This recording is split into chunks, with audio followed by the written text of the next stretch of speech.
ప్రస్తుతం హోమ్ యాక్సెసరీస్కి, షాపింగ్కి, ఫుడ్ కోసం అని చెప్పి సెపరేట్గా మనం షాపింగ్ చేస్తూ ఉంటాం కదా. ఇలా కాకుండా అన్నీ ఒకే చోట దొరికితే ఎంత బాగుంటుందో. దీనివల్ల అసలు మన టైం కూడా వేస్ట్ అవ్వదు.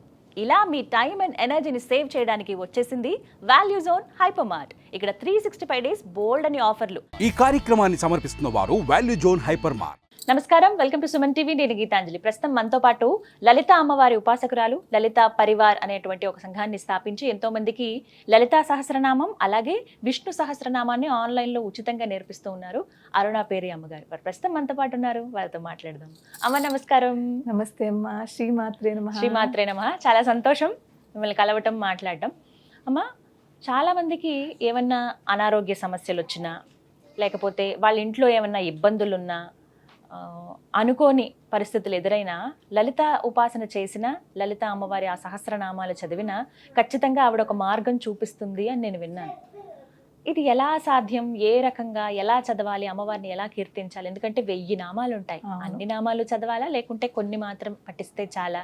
ప్రత్యేకించి అనారోగ్యంతో ఉన్న వాళ్ళకి వివరించండి. తప్పకుండానమ్మా, చాలా మంచి ప్రశ్న వేశారు. ఈ రోజుల్లో చాలా అవసరము.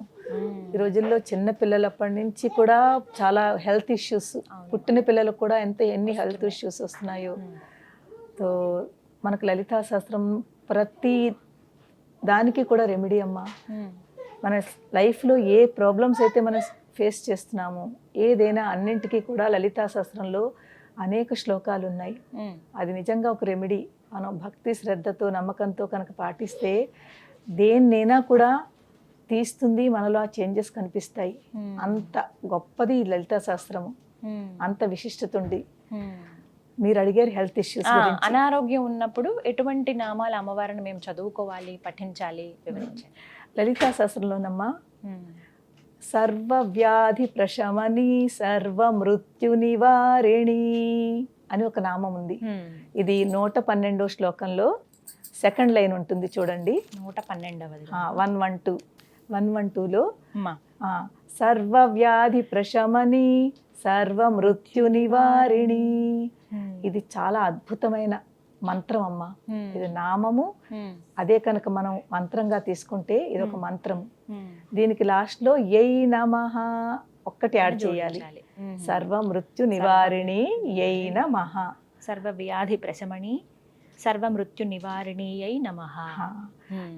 ఇది ఎంత అద్భుతమైన మంత్రం అంటేనమ్మా, ఇక్కడ దీని మీనింగ్ తెలుసుకుందాం. సర్వ వ్యాధి ప్రశమని, అన్ని సర్వము అంటే ఏదైనా, అన్ని బాధలు. వ్యాధి అంటే రోగములు. ప్రశమని అంటే ప్రశమింపజేస్తుంది, అంటే తీసేస్తుంది. సర్వ మృత్యు నివారిణి. మృత్యు అంటే ఇక్కడ భయం అని అర్థం. ప్రతి మనిషి హెల్త్ ఇష్యూస్ ఉన్న వాళ్ళు భయం ఎక్కువ పడతారు. ఏమవుతుందో, ఏంటవుతుందో అని. పాపం ఒకటి డబ్బులు ప్రాబ్లము వల్ల కూడా భయము. అలాగే తగ్గుతుందో తగ్గదో, పిల్లలు ఉన్నారు, పెద్దవాళ్ళు, ఏం చేయాలి, ఎలా ఉంటారు, దీంతో ఈ భయంతో వాళ్ళ రోగం ఇంకా పెంచుకుంటున్నారు. కానీ ఆ భయం కూడా సహజం. పాపం భయమే సగం మనిషిని చంపేస్తోంది. సో మనకున్న ప్రాబ్లం ఎంత అయితే ఈ భయము ఆ ప్రాబ్లం అంత పెద్ద చేస్తుంది. సో ఆ భయాన్ని తీసేస్తుంది. సర్వ మృత్యు నివారిణి. నివారిణి అంటే తీసేస్తుంది. ఎప్పుడైతే మనం అమ్మవారిని భక్తి, శ్రద్ధతో, నమ్మకంతో మనం ఈ నామం కనుక చదివితే మనలో ఉన్న భయాన్ని తీసేస్తుంది, మన రోగాలని పూర్తి నివారణ చేస్తుంది. అంత గొప్ప మంత్రము, నామము ఈ లలితా శాస్త్రంలో ఉంది. కానీ ఇక్కడ ఏంటంటే రోగములు, హెల్త్ ఇష్యూస్. ఆ హెల్త్ ఇష్యూస్ రావడానికి కూడా చాలా కారణాలు ఉంటాయమ్మా. ఒకటి నార్మల్గా మన హెల్త్, మన లైఫ్ స్టైల్. మ్యాక్సిమం రోగాలు కూడా లైఫ్ స్టైల్ చేంజ్ మూలంగానే వస్తున్నాయమ్మా. యంగ్గా చక్కగా ఉన్న వాళ్ళందరూ కూడా చాలా హెల్త్ ఇష్యూస్తో బాధపడుతున్నారు. ఎందుకంటే వాళ్ళ లైఫ్ స్టైల్ సరిగ్గా ఉండదు. ఏదో ఒక ప్రాబ్లం ఉంటుంది. అవును, ఏదో ఒక ప్రాబ్లం ఉంటుంది. రోగాలకి ఇంకొక మెయిన్ కారణం స్ట్రెస్. ఈ స్ట్రెస్ ఎక్కువ ఎవరికైతే ఉంటుందో వాళ్ళు బాడీలో నెగిటివిటీ వెళ్తుంది కదమ్మా. రోగాలు ఎప్పుడు వస్తాయి?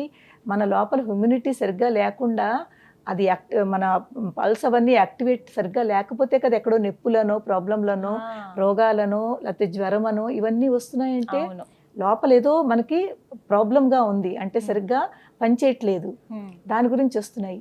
సో ఈ రాకుండా ఉండడానికి మనం కొంచెం కొత్త హెల్త్ బాగుండాలి అంటే భోజనం అది సరిగ్గా ఉండాలి. సాత్విక భోజనం చేస్తే చాలా మంచిది. తర్వాత మనము టైం టు టైం భోజనం కూడా టైం టు టైం చేసిన వాళ్ళకి కాస్త హెల్త్ బాగుంటుంది. ప్లస్ మన ఆలోచనలు, మనం బుర్రను పాడు చేసుకుంటాం కదమ్మా. చాలా మంది హెడేక్తో, ఎంతమంది సివియర్ హెడేక్తో బాధపడుతున్నారు. ఎవరిని చూసినా కూడా వాళ్ళు అంటారు మాకు ఎలాంటి ఆలోచనలు మేము ఆపుకోలేకుండా ఉంటాము. స్ట్రెస్ అంతా ఇక్కడ పెట్టుకున్నారమ్మా. పెట్టుకుని అదే అదే అదే అదే ఆలోచిస్తుంటే ఇప్పుడు చూడండి, నెగిటివ్ పాజిటివ్, అది మన ఎనర్జీ అనుకోండి. నెగిటివ్ ఎనర్జీ పాజిటివ్ రెండు ఉన్నాయి కదా. నెగిటివ్ ఎనర్జీలో అందరూ 90% అందరూ నెగిటివ్ ఎనర్జీలో ఉంటున్నాము. ఆ నెగిటివ్ ఎనర్జీ మనం దాన్ని పెంచుకుంటున్నాము. ఎంత ఉంటుంది అది ఉంటూ ఉంటూ దాన్ని ఆలోచిస్తూ పెంచుకుంటున్నాము. మన చేతుల్లోనే ఉంది, అసలు మన చేతుల్లోనే ఉంది, కానీ ఎక్కువ ఆలోచించేసి పాడు చేసుకుంటున్నాము. సో అలాగే పాజిటివ్, ఇప్పుడు ఈ పాజిటివ్ ఎనర్జీ అంటే ఒకవేళ మనకి ప్రాబ్లం ఉంది, బాధ ఉంది, కష్టం ఉంది, దానిని మనం పాజిటివ్గా ఇవాళ వచ్చింది కదా ఈ కష్టము, దాన్ని ప్రయత్నం చేద్దాము, దాని నుంచి మనం ఎలా బయటపడదామా, ఆ బాధ ఎలా తీరుతుందా. బాధ ఉంది కానీ బాధ ఎందుకు ఇలా అనుకుంటే అది ఎక్కువ అవుతుంది మీకు. ఏం పర్వాలేదు, ఈ బాధ ఇవాళ ఉంది కదా, దాన్ని మనం ఎలాగ బయటకు పడదామా దాని నుంచి అని ఆలోచన పాజిటివ్గా ఆలోచించండి. ఆ బాధను మర్చిపోయేలాగా మీరు కాస్త ఏదో ఒకటి స్పిరిచువల్లో శ్లోకం కానీ మంత్రం కానీ, లేకపోతే మంచి మీకు హ్యాపీనెస్ ఇచ్చేది. కొంతమందికి డ్యాన్స్ అంటే ఇష్టం ఉంటుంది, కొంతమందికి పాటలు అంటే సంగీతం అంటే ఇష్టము. మీ స్ట్రెస్ని రిలీఫ్ చేసుకోవాలి అంటే ఒకటి స్పిరిచువల్గా ఉండండి. ఒకవేళ అందులో కుదరదు అంటే కొంచెం పాటలు, సంగీతము, లేకపోతే డ్యాన్సు, దీంతో కూడా మీరు స్ట్రెస్ రిలీఫ్ ఉంటారు. ఈ బాధలు ఉన్నప్పుడు కూడా, హెల్త్ ఇష్యూస్ ఉన్నప్పుడు కూడా వాళ్ళు ఆ హెల్త్ను ఎక్కువ పట్టుకోకుండా, ఏ బాధ ఉందో దాన్ని తలుచుకోకండి. వచ్చింది ఉంటోంది, దాన్ని తలుచుకుంటే మీ బాధ ఎక్కువ అవుతుంది. దాన్నే తలుచుకుంటుంటే మీరు డౌన్కి వెళుతున్నారు. దాన్ని తలుచుకోకుండా మీరు యాక్టివ్గా ఉండండి, ఎంగేజ్గా ఉండండి. మనని మనం ఎంగేజ్గా ఉంచుకోవాలి మంచి పనులతోటి. ఆ ఎంగేజ్గా ఉంటే మీ బాధను మర్చిపోతారు. ఒక విషయం చెప్పనా ఇక్కడ మీకు. ఇప్పుడు మనకి ఒక 2 days ముందు చాలా పెద్ద యాక్సిడెంట్ అయ్యి ఒక పెద్ద కొంచెం దెబ్బ తగిలింది చేతి మీదో కాలు మీదో. ఆ 2 రోజులు చాలా బాధపడిపోతున్నా, అయ్యో ఇంత పెద్ద దెబ్బ అని. ఇంకో 2 రోజుల తర్వాత మళ్ళీ పెద్ద యాక్సిడెంట్ అయ్యి ఇంకోటి ఏదో పెద్ద దెబ్బ తగిలింది. ఈ బాధను మర్చిపోతాం. దానికన్నా ఇది ఎక్కువ ఉంది అని అంటున్నాను. ఇది మర్చిపోతాము, దాన్ని పట్టుకుంటాము.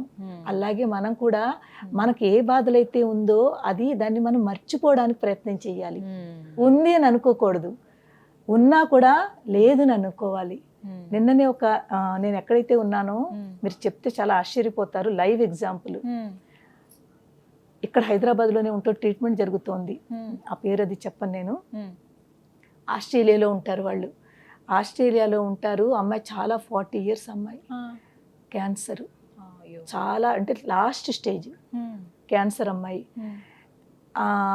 అక్కడ డాక్టర్స్ గివప్ ఇచ్చారు, ఇంకా మీకు ఏం అవ్వదని చెప్పారు. ఇంకా అలా చెప్పిన తర్వాత వాళ్ళు ఇక్కడికి వచ్చారు, హైదరాబాదు. ఇక్కడికి వచ్చి ట్రీట్మెంట్ స్టార్ట్ చేశారు. ఎవరి ద్వారానో వాళ్ళకి తెలిసింది, ఇలా లలితా పరివార్ వాళ్ళు లలితా శాస్త్రం అది నేర్పుతున్నారు, బాగుంటుంది, చాలా బాగుంటుంది, మీకు మైండ్ ఫ్రెష్గా ఉంటుంది, మీరు జాయిన్ అవ్వండి అని. తను ఎలాగో అలా పట్టుకుని జాయిన్ అయింది క్లాసెస్. నావన్నీ వింటుంటే నేను ఒక దాంట్లో ఇలాగ మీనింగ్ చెప్తున్నాను కదా, చాలా మనసుకి అట్టుకుంది అనమాట. అమ్మాయి ఎంత బాగా చెప్తున్నారు అని తన బాధను మర్చిపోయి ఈ దీంట్లోకి వచ్చింది. అంటే ఇది ఆలోచించడం మొదలుపెట్టింది. చూడండి, అంత బాధలో ఉంది, ఆ స్టేజ్లో ఉంది, తన బాధను మర్చిపోతోంది. మర్చిపోయి దీన్ని ఎంత ఆనందం వస్తుంది కదమ్మా.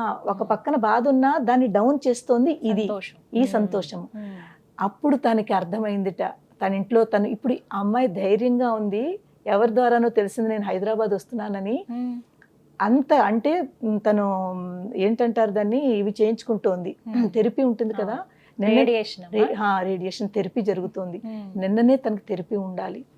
థెరపీ అంటే చాలా బాధ ఉంటుంది, కిమో అంటారు కదా, కిమో ఇస్తున్నారు. ఆ చేయించుకున్నప్పుడు ఎంత బాధ ఉంటుందో. కానీ తనకి ఒక ఇదనమాట, ఎలాగైనా అమ్మ వచ్చారు, నేను వెళ్ళాలని. నాకు మా మెంటర్ ద్వారా తెలిసింది, అమ్మ తను మీ దగ్గరికి వస్తుందిటని. నేను వద్దన్నాను, అమ్మ తను కిమో చేయించుకుంటోంది, అస్సలు బాగోలేదు, నేను అమ్మాయి దగ్గరికి వెళ్తాను, అతను ఆ అమ్మాయి ఎక్కడుందో చెప్పండి, నేను వెళ్తాను అని చెప్తే తను అందుట లేదు, నేను అమ్మ దగ్గరికి వెళ్ళాలి, అమ్మ నా దగ్గరికి వద్దు, నేను అమ్మని దగ్గరికి వెళ్ళాలని తన పేరెంట్స్ తోటి తన హస్బెండ్ తోటి వచ్చింది నిన్న. వచ్చింది, వచ్చి కలిసింది.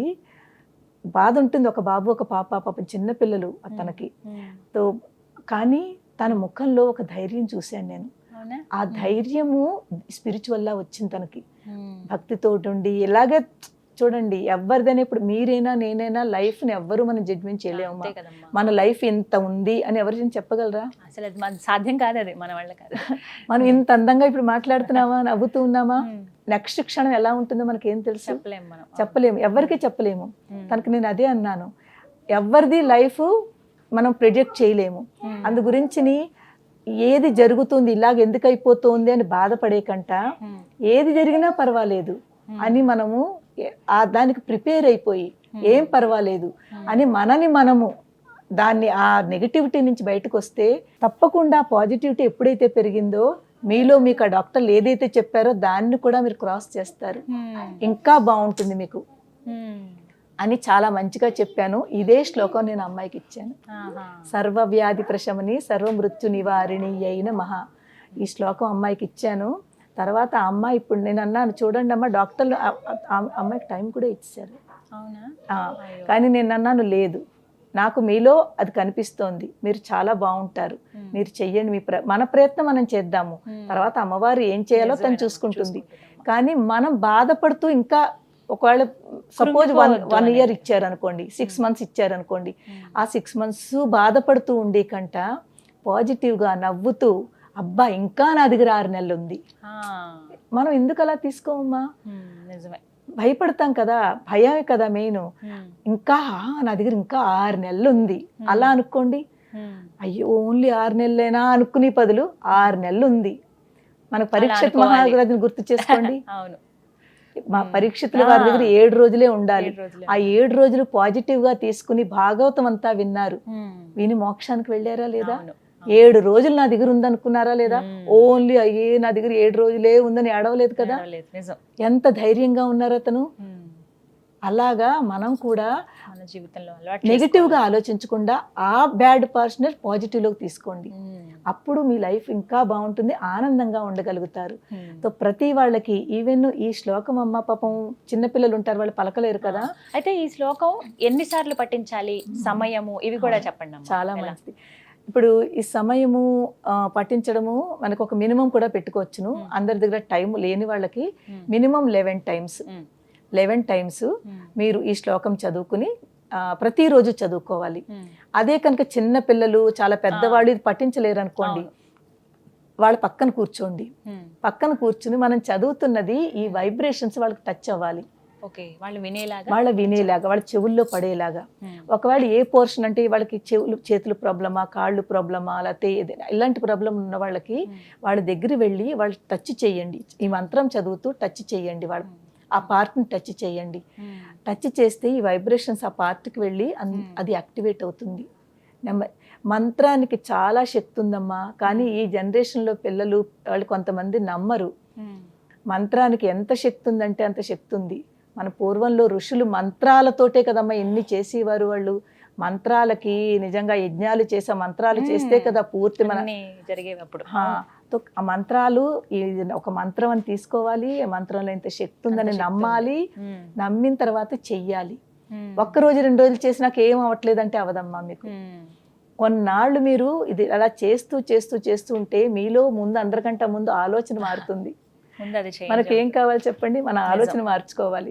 ఇప్పుడు మనం బాధలో ఉండి నెగిటివ్ ఆలోచిస్తున్నాము, ఆ నెగిటివ్ ఆలోచన నుంచి పాజిటివ్కి వస్తారు, మీలో ధైర్యం వస్తుంది. భయం పోయిందంటే ధైర్యం వస్తుంది కదమ్మా, భయాపహ అంటాము.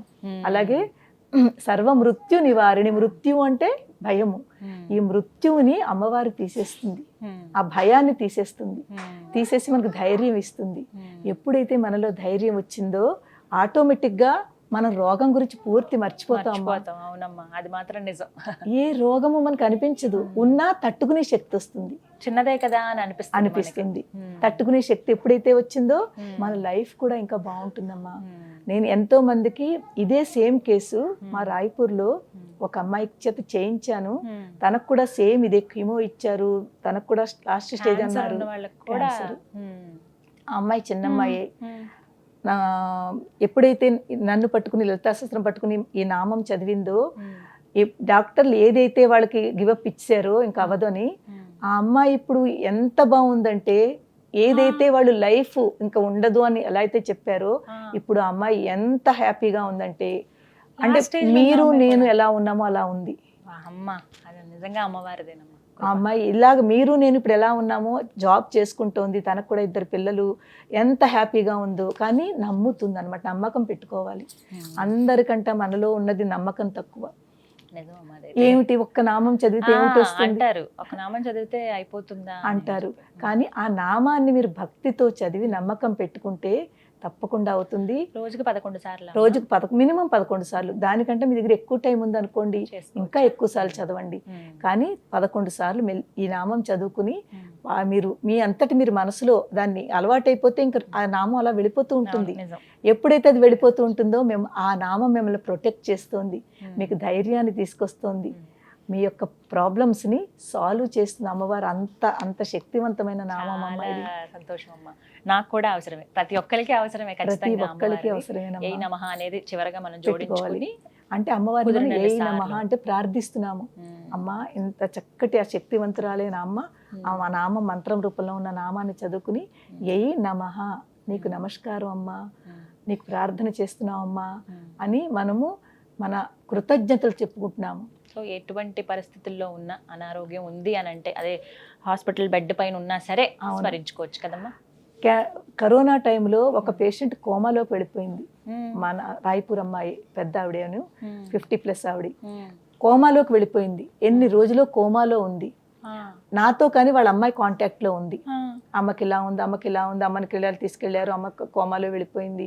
ముందు ఐసీయూలో పెట్టారు, తర్వాత ఇది ఇచ్చారు, ఏంటంటారు ఫైనల్ గా అవన్నీ పెడతారు కదా, ఆక్సిజన్, అవన్నీ మొత్తం ఏదేది చెయ్యాలో అంతా చేశారు. ఇంక దాని తర్వాత ఆవిడ కోమాలోకి వెళ్ళిపోయింది. కోమాలోకి వెళ్ళిపోయినా కూడా నేను అమ్మాయికి చెప్పాను, వాళ్ళ పాపకి, అమ్మ మీరు లోపలికి వెళ్ళనియరు, ఎప్పుడైనా వెళ్ళనిస్తే మీరు అమ్మ దగ్గర పట్టుకుని ఇదే చదవండి, మీరు మన ప్రయత్నం మనం చేద్దాము, మిగిలింది అమ్మవారు చూసుకుంటుంది.